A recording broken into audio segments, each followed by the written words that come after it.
Thank you so much for joining Conversations with Cohen.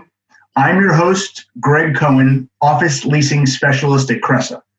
And this podcast and video are for office tenants to help them and educate them about all things regarding their office, from leasing to architecture and everything in between. Whether you're an entrepreneur thinking about your first office or a director of real estate managing a large real estate portfolio, this podcast is for you. I've got a really interesting show for you today. My guest is Mary Miele of Evolved Education. One of the big drivers of employer decisions about bringing back people to work revolves around school this fall and what form it will take. In addition to the question of will kids in fact return to school, is how do we set up our kids for the greatest level of success in this crazy mixed up world of COVID? It's on employers' minds and it's on their employees' minds. So I thought I'd speak with a thought leader in child education to help get some overall peace of mind for everyone as we get back to school this fall. Before we get started, and just as a reminder, if you want to reach me, I'm at Greg Cohen NYC on Instagram. And if you're new to this video series or podcast, hit the subscribe button below so you never miss a future episode. Mary, welcome to the show. Thanks so much for having me today. What an important time to be talking about education. I'm really glad to be here. Mary, you and I were introduced by Dana Rosenblum of Dana's Kids, who was on the show a few months ago as a parent educator helping figure out work from home with young families. So perhaps we can start with you introducing yourself. Surely, glad to do so. So I'm a longtime experienced educator. I have degrees in special education as well as education, general education from K to 12. And I spent my career working in schools. And for the past decade, I've worked privately with families in the space of supporting schools. So my company, which is called Evolved Education Company, supports families through one-to-one tutoring, parent education, and school placement advisement. So I'm so happy to be here today to talk about this fall because we've certainly been in the mix with our families in helping them through the pandemic and also through what this fall is going to hold for everyone involved. So I'm really happy to talk with you today about some ideas. Thank you, Mary. Yes. So school's going to take many forms this coming fall. And with that, lots of stress about how to help set up our kids for success. So I'd like to perhaps start with, first, how should we as parents be thinking about the current situation that we're in? A great question. I think that the first thing I'd like to say is just that this is not normal. And I think the way that parents should be thinking about this is that it is something new. It is something that we all are going to do our best with. We're all feeling, I think, very vulnerable and uncertain about what's to come. We're going to have to be in a space of feeling uncertain, and being able to be flexible and nimble right now is really, really important. And for many parents, that's not a place that we tend to live in. We like to plan and get things organized for our kids, especially if we're at work and we're dealing with work and our families. We're really used to planning well ahead of time. So we have childcare, we have everything kind of, rolling for our kids in a way that's organized. So certainly right now, we need to do our best with a lot of uncertainty, but there are definitely things we do know at this point. We can assume at this point. We can be ready for at this point. I definitely like to do some plan A's, plan B's, and plan C's with families right now, so we can kind of work it that way, where plan A, we know we're going to likely be working remotely or with our children remotely to some degree. So setting up a plan for that, setting up a plan for if we're going to go back to school for part of the time and then be in our remote learning for the other part of the time. And then, of course, plan C being we're going to be in school. So and all of those things are actually going to be new right now, even the one that's most familiar to us, which is going to be being in school. So we perhaps just want to, take it for what we can imagine at this point and definitely also understand that things may change on a dime, and we're just going to have to be able to roll with it. Yeah. I hope that kind of makes sense. I don't know if there's other. Yeah.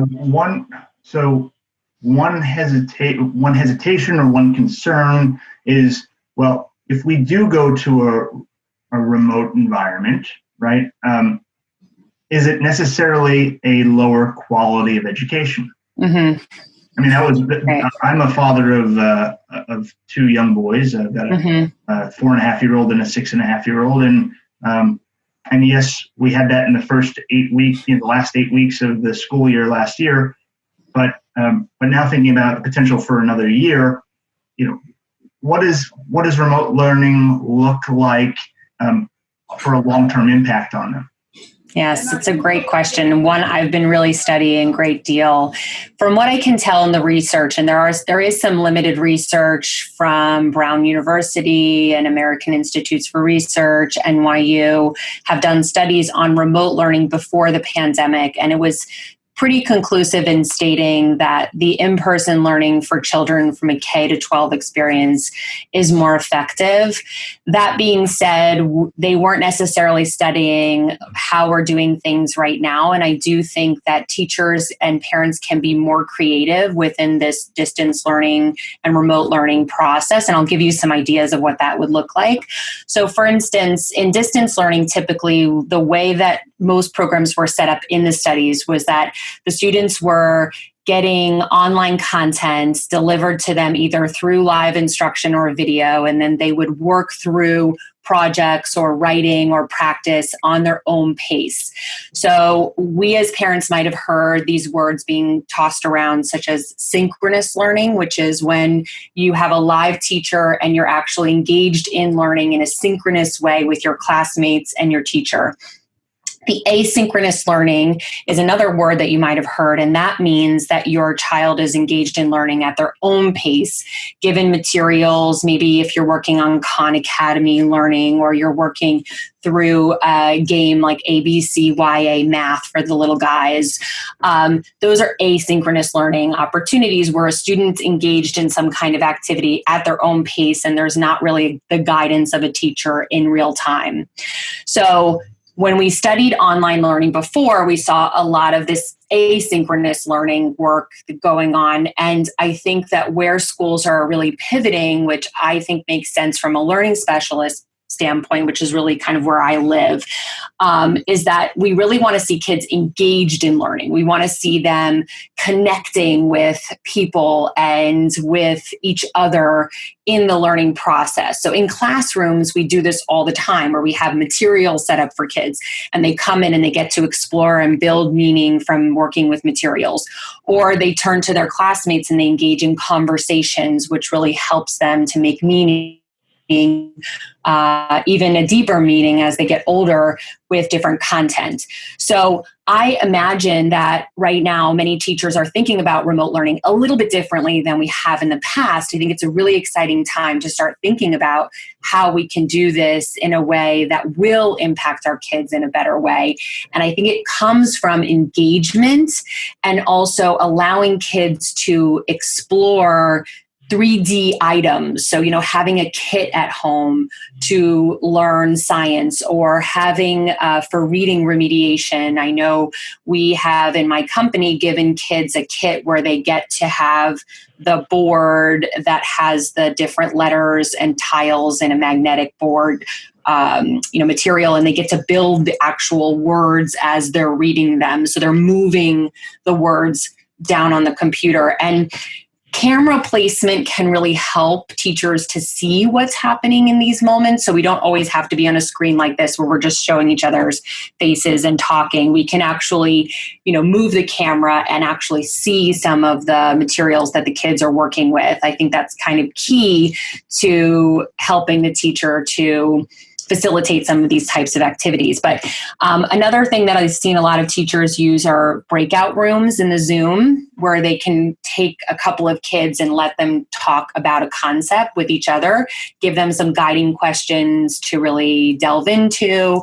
These are the kinds of activities I'm talking about that will really make the most of this time with our kids. And parents don't have to be the teachers. I think that's kind of a crucial lesson that I've learned even for my own kids. I think my role is really still to be their parent, even though I am a teacher.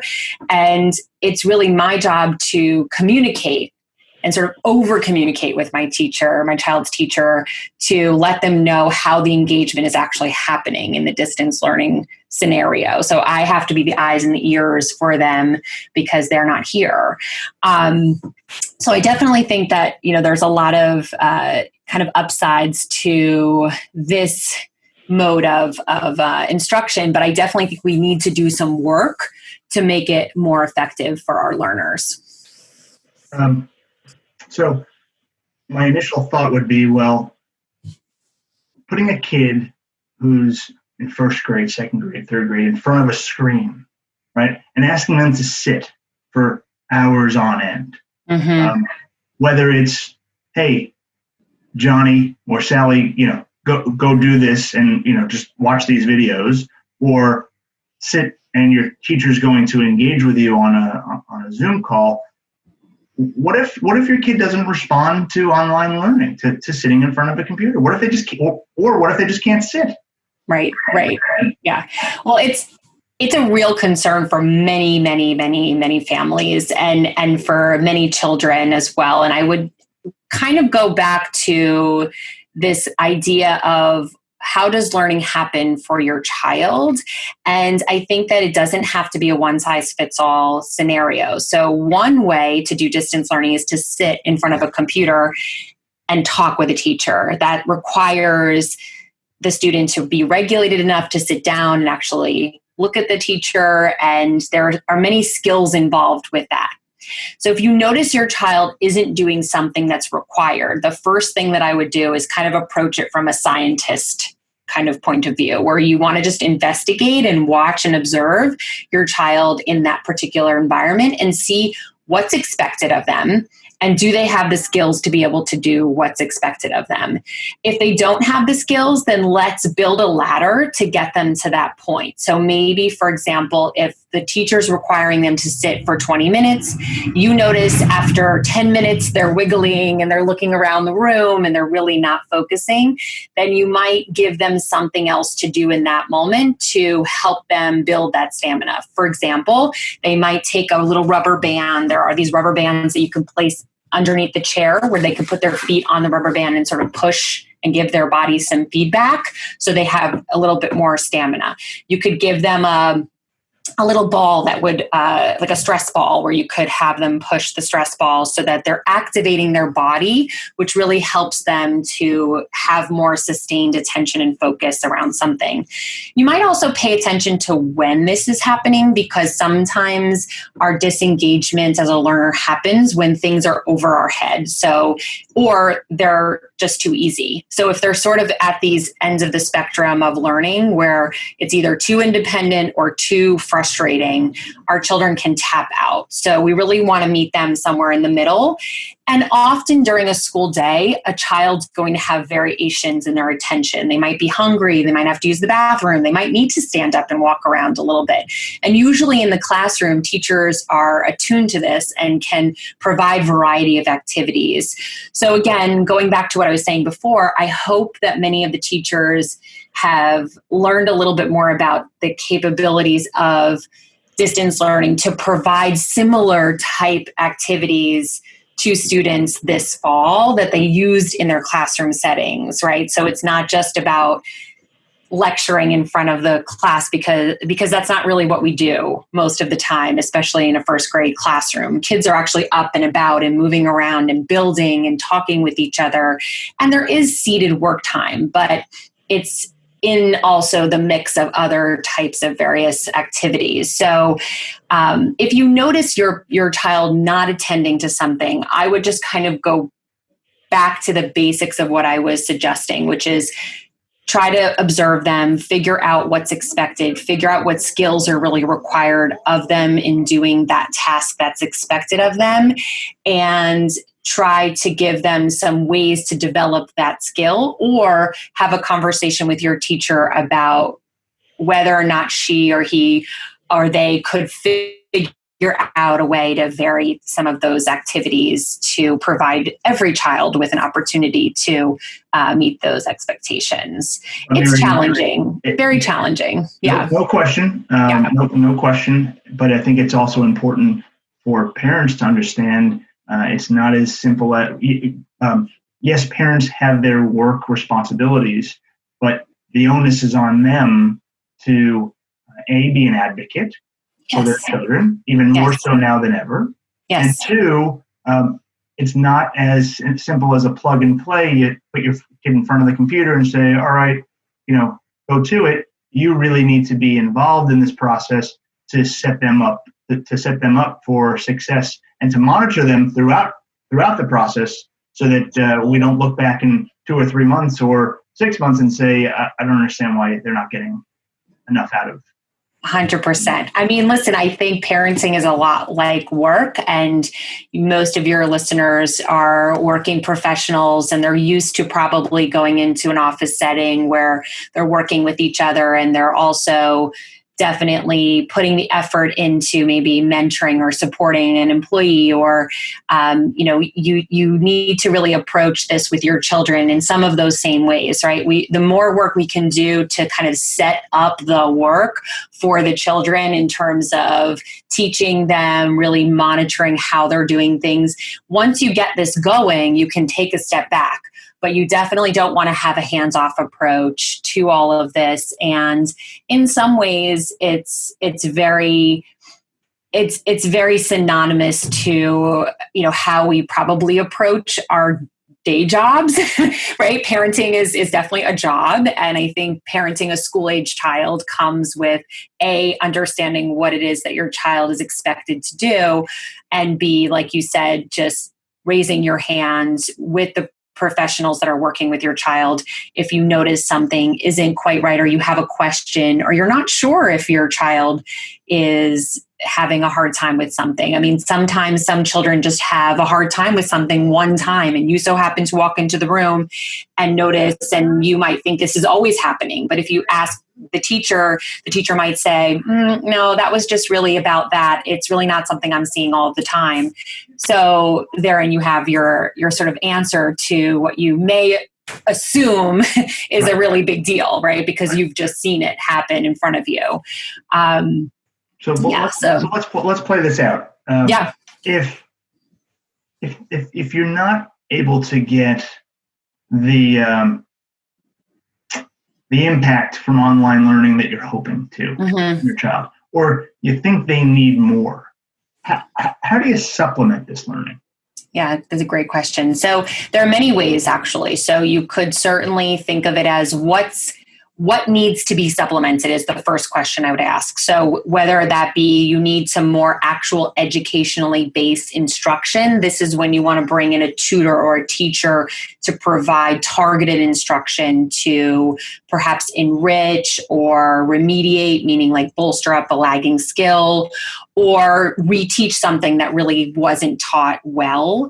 So that's when you want to bring in a teacher. But you also may have downtime. As we know, a school day is usually 6 hours, 5 hours long. You may spend some time usually with your child, getting them there, getting them home, and then having an extracurricular activity. And so if we have distance learning happening only for those 5 hours a day, let's say that's at best, right?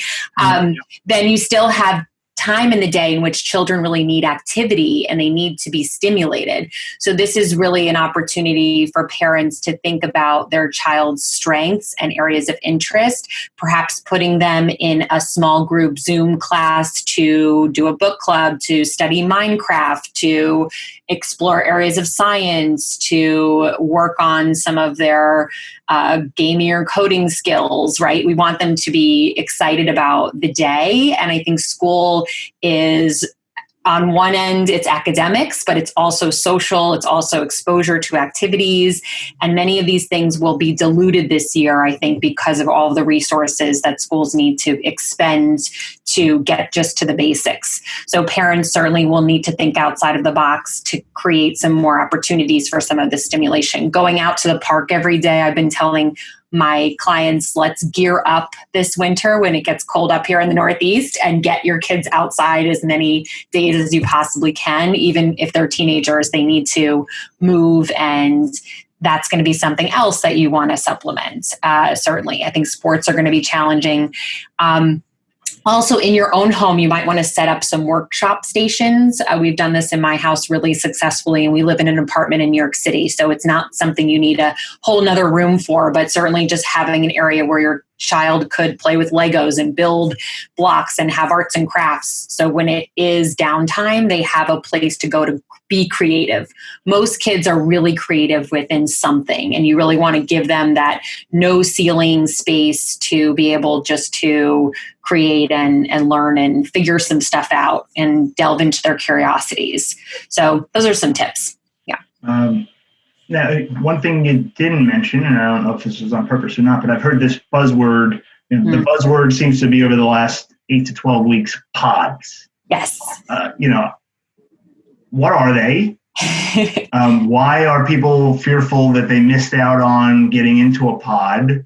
What do we need to know? And Sure. Is it too late? And how do we find them? And, what's it all about? Yeah, sure. So POD is a small group of people who decided to come together and really reduce the social exposure of having risk for COVID-19 exposure, right? So it's a group of perhaps children in the same building. It's a group of children in the same school. It's a group of children in the same geographical region who are coming together. And this is happening for many reasons. So one, schools are actually putting them together. So public schools in New York City, for example, are putting together cohorts, which are also known as pods. And this is a group of students that are going to be basically taught together and on the same schedule. And if parents want, they can actually create an outside pod in which those same kids kind of meet up or join online and sort of stay together socially. So other parents are creating their own pods where they actually talk with other parents and kind of get an agreement down together around how they're going to construct this pod. Sometimes they're hiring a teacher, sometimes they're hiring a childcare provider. And what I would say is there is a lot of discussion and talk about pods. Some people really like them because they provide the social emotional connections that kids do need, and families also are able to share resources to take care of their kids on days they need to go into work. This is a reality that many families are facing. If their children are in remote learning and they have to go to the office, they need to have somebody watch their child. So if they could join a pod, it's a way to share resources. The other thing about pods is that some children are not able to join pods. And so some folks in the field are talking about how inequity is being created based on some people's ability to create a pod and some people's inability to create a pod, and to give their children these kinds of supports that the public system isn't necessarily able to provide at this point. So it's definitely something that I would say parents should think about. What I would say about creating a pod is that some families are creating their own pods, and some schools are creating their own pods, and some companies are creating their own pods. So if you're not sure of which way you want to go, what I would say is that you do want to try to get with a group that's going to be on the same level as you are in terms of your comfort level of getting together.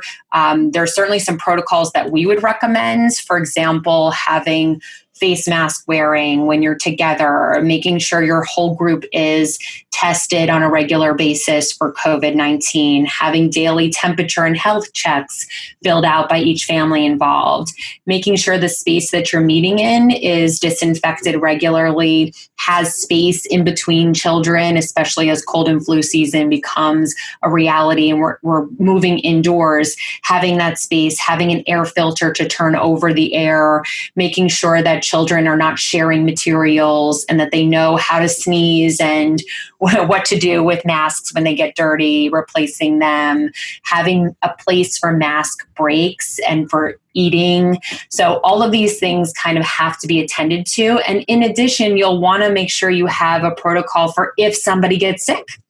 That will be another thing that you'll have to work out, which many schools are talking about too. So it's certainly a complicated concept and issue. It's not for every family. It's definitely something, though, that has some positives and also some challenges involved. Because you had laid out that list of things that people should be thinking about in preparation, what are the things that families should be thinking about in preparation for remote learning? What do they need at home? Yes. What should I have? My school apparently is going to give me an iPad, but I got to go out and buy a keyboard, or do I have to buy a computer, which is another crazy expense? But again, I want my kid to get the most out of it, and I don't want him on some 8-inch device and a small typewriter, a small keypad. So how do I set them up best? Sure. If we have kids. I think it depends, right? It depends on your child, of course. However, I do believe most schools are going to give a device, and you may want to use that device as home base for all of the files and for also your child to learn the technical skills to use that particular device, because likely they'll be using the device in school and at home. So it is important, if they're using an iPad at school and at home, that they really are comfortable with using that iPad. And in addition, a laptop, if they're using a laptop, make sure they know how to use it well. I believe in health and wellness for your child, just as I believe in my own, and all of the people that you're speaking to, Greg, are definitely working and understanding the value of having a screen that isn't too low and positioned in a way that's going to not necessarily create any back problems. And, we don't want children, for example, to be leaning over a device for 5 hours of the day. So at home, I would definitely take a look at where your child is sitting and really collaborate with them around comfort and making sure they're feeling comfortable. If they need a standing area, if they need a sitting area with some what we call flexible seating. So there are some really easy stools that allow kids to kind of bend and move around a little bit, or that band that I was talking about where you can put your feet down and sort of push on the band and get a little feedback. Kids need these things because their bodies are still growing and they have some trouble sometimes regulating to focus, especially in the seated work position. So try to get them a setup that's going to work for them. If that means just adding a few things to that base device, such as a keyboard for the iPad or a monitor that they could actually plug their device into to give them that better view of the lessons when they are at home, some lighting, some access to paper and a pencil, and maybe a little whiteboard for them to actually write out some problems if the teacher wants them to just try out some math problem solving. Those are some things I would have ready at their station. I also feel like Wi-Fi is a big deal. So I know for our house, our apartment, we have now like 5 routers that we have going on just because we needed to make sure everyone had enough access, especially with 5 people on the computer at a time. So you'll definitely want to play around with that a little bit, especially as school gets going. If your child also is in more or increased numbers of hours online. I hope that helps, but those are some things I would definitely make sure you have. And just because you said to make sure that there's no long-term impacts, it made me think about the question of, do you see any, or are you concerned about the long-term impacts of this type of learning that may or may not occur to our children? Mm-hmm. I think, yes. I do think this is really where parents can have a really important role in helping children through this really difficult time. And I would urge parents, again, to not approach this as life as normal. It is a challenging time, and we do need to really watch our children, especially as they're online so much. We don't want them to start to withdraw, and we don't want them to be inactive. We don't want them to be discouraged or frustrated or feel neglected. And these are all things that can very easily happen to the very best of us. I mean, it's a very challenging time, and with two parents perhaps working, one leaving the home for a little while, the other one sort of trying to manage a bunch of kids on distance learning and a big job, it can become very easy to have a child slip into some of these areas that I just mentioned. And I guess what I would just say is two things. One is parents need to take super good care of themselves during this time. That's the first thing. So we need to really try to put on that oxygen mask first, trying to get as much sleep, trying to really stay as organized and on top of work as possible, being really efficient, organized, making sure we're dealing with our feelings if we feel worried or anxious or any of those kinds of things. Really important, because then what we can do is we can offer our children and our work all of our energy and support at the very best that we can. So our children are definitely going to need us to check in with them, have conversations, not just one time, but every day if possible, giving them words to use to describe what's happening by sharing what you're feeling, what's going on with you, how you're managing your change of work. I mean, many of us have had to leave the office or even leave our busy lives of walking around and doing work and traveling, and maybe we enjoyed that, and now we have to be on the computer all day, just as our children are out of school. So I think these are really important things for us to keep an eye on. And then there's so many wonderful professionals out there, including our group, but like so many people that are willing to help and really willing to get on the phone and strategize if you're in trouble around something and you're not sure what to do. You have to be a resourceful parent right now. You have to be willing to say, I need help with this. I don't know what to do. And if it's any constellation, I've asked this a million times, even as somebody who understands this space so well, I've had to reach out for help many times during this pandemic to help my own children. So it's really good advice to live. So speaking as resources and availability, how do people get in touch with you if they want to reach out to you for further information? Sure, great. So you can find me at Evolved Education Company, which is found at www.evolveded.com. And we're also on YouTube under Mary Miele, my channel. And we have many webinars there for families to learn more about school age content, grade readiness, things like that. We have a podcast called Still Learning for Parents, which is very bite-sized audio files that are going to tell you about grade readiness and learning pieces. And certainly you can also email me at mary@evolveded.com. Wonderful. I'll put all of those links in the show note. Mary, I want to thank you so much for taking some of your time out of your valuable day to talk with us and share with you what we can expect, and to take a deep breath as we go into the next couple of months, because I think the stress level is only going to increase. But you've offered us some nice tools to be able to help us along the way. So thank you very much. This has been Greg Cohen and Mary Miele. This is Conversations with Cohen. If you have any questions or comments, don't hesitate to put them down below. And if you haven't subscribed before, don't hesitate to hit the subscribe button so you don't miss any future episodes. Mary, thank you very much for your time, and thank you very much, everyone. We'll see you next week on Conversations with Cohen.